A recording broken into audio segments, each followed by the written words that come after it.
Hello बच्चों, मैं doctor Sunita Nandal कक्षा 11th के लिए आरो भाग 1 की कविता है पथिक, उसकी व्याख्या लेकर आई हूँ। पथिक कविता के कवि हैं श्री राम नरेश त्रिपाठी। पद्यांश देखिएगा, मेरे साथ साथ रीडिंग करेंगे। प्रतिक्षण नूतन वेश बनाकर रंग बिरंग निराला, रवि के सम्मुख थिरक रही है नभ में वारिद माला।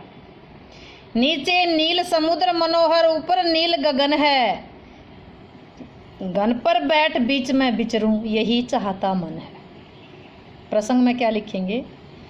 प्रस्तुत पद्यांश हमारी हिंदी की पाठ्य पुस्तक आरो भाग 1 में संकलित पथिक कविता से अवतरित है। इसके कवि श्री राम नरेश त्रिपाठी हैं। पथिक का मतलब राही। जो पथिक है वो सागर के किनारे खड़ा है, सूर्य उदय हो रहा है और उस दृश्य का वो दृश्य अत्यधिक मनमोहक है, आकर्षक है। उस दृश्य को देख करके पथिक कहता है। क्या कहता है? प्रतिक्षण हर पल नूतन नया वेश बना करके। कैसा वेश? हर पल नया और रंग बिरंगा और निराला वेश बना करके। हर पल, प्रतिक्षण हर पल नया रंग बिरंगा निराला वेश बना करके, रवि के सम्मुख सूर्य के सामने थिरक रही है, नाच रही है। नभ में आकाश में वारिद माला बादलों की पंक्ति, अर्थात बादल उमड़ घुमड़ रहे हैं, बादलों की पंक्ति जैसे सूर्य के सामने नाच रही हो।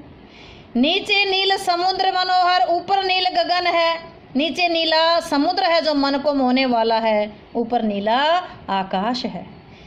गन पर बैठ कि बादलों पर बैठ करके बीच में विचरूं, बादलों के बीच में घूमूं, यही चाहता मन है, मेरा मन यही चाहता है। पथिक क्या सोचता है एक बार फिर देखिएगा। क्या कहता है कि मेरे सामने क्या है? मेरे सामने सागर है। प्रतिक्षण नूतन वेश बनाकर रंग बिरंगा निराला, मेरे सामने सागर है।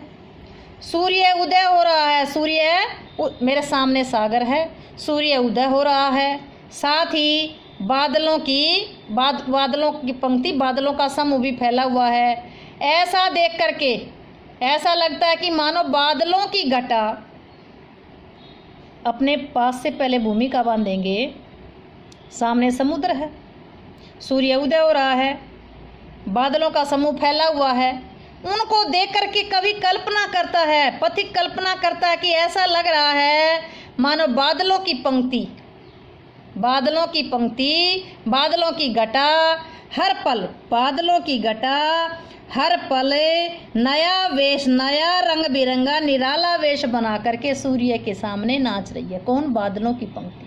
कब लग रहा है? जैसे सामने सागर है, सूर्य निकल रहा है और बादलों की घटा हर पल नया रंग बिरंगा निराला वेश बना करके सूर्य के सामने नाच रही हो। मतलब क्या है कि जो सुबह का जो दृश्य है वो बहुत ही मनमोहक है। नीचे नीला समुद्र, मन को मोहने वाला समुद्र है, ऊपर नीला आकाश है। कवि कहता है कि यही चाहता मन है, मेरा मन यही चाहता है कि मैं बादलों पर बैठ करके उन बादलों के बीच में विचरूं, बादलों के बीच बैठ करके आनंद पूर्वक विहार करूं, अर्थात मैं बादलों के बीच में ही घूमता रहूं। पूरी कविता में मानविकरण अलंकार आया है, रंग बिरंगे नीचे नील गगन में अनुप्रास अलंकार आया है, भाषा संस्कृत निष्ठ शब्दों से युक्त खड़ी बोली है, दृश्य बिंब है, माधुर्य गुण है, प्रकृति के साथ प्रकृति की मनोरम कल्पना की गई है, प्रकृति का मनोरम वर्णन है। अगला पद्यांश देखिए। रत्नाकर गर्जन करता है, मल्या नील बहता है, हरदम यह हौसला हृदय में प्रिय भरा रहता है। इस विशाल विस्तृत महिमा में रत्ना करके घर के कोने कोने में लहरों पर बैठ फिरूं जी भर के। फिर पढ़िएगा। रत्नाकर गर्जन करता है, मलय अनिल बहता है, हरदम यह हौसला हृदय में प्रिय भरा रहता है। इस विशाल विस्तृत महिमा में रत्नाकर के घर के कोने कोने में लहरों पर बैठ फिरूं जी भर के। कवि क्या कहता है? रत्नाकर इधर समुद्र गर्जना कर रहा है, मलय अनिल, मलय जमा अनिल, मलयानिल बहता है। मलय है मलय पर्वत से उठने वाली सुगंधित हवाएं। रत्नाकर समुद्र गर्जना कर रहा है और मलय पर्वत से बहने वाली हवा बह रही है। हरदम यह हौसला हृदय में प्रिय भरा रहता है। हे प्रिय, मेरे हृदय में हमेशा यह हौसला भरा रहता है। प्रिय, किसे देख करके?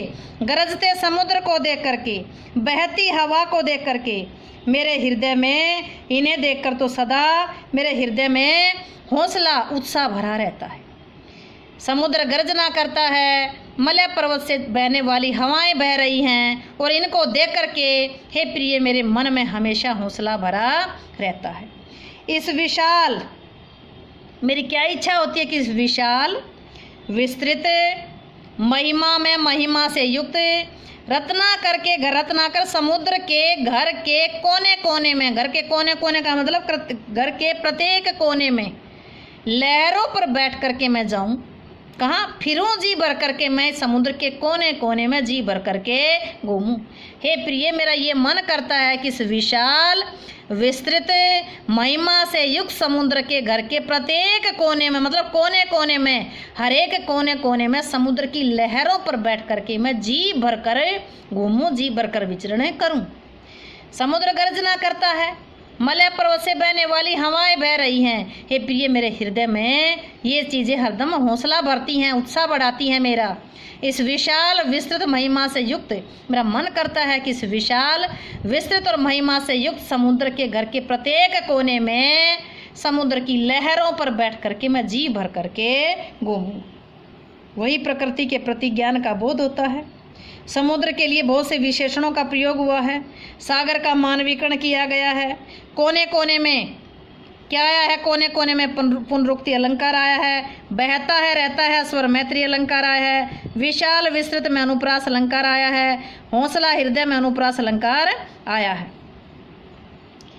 जी भरकर का मतलब यहाँ मुहावरा आया है। जी भरकर मुहावरे का प्रयोग किया गया है। संबोधन शैली है, भाषा सरल सरस खड़ी बोली है, दृश्य बिंब है, अभिदा शब्द शक्ति है। उम्मीद है कि वीडियो आपको अच्छी लगी होगी। व्याख्या समझ आई हो तो वीडियो को लाइक करें, शेयर करें, चैनल को सब्सक्राइब करना ना भूलें।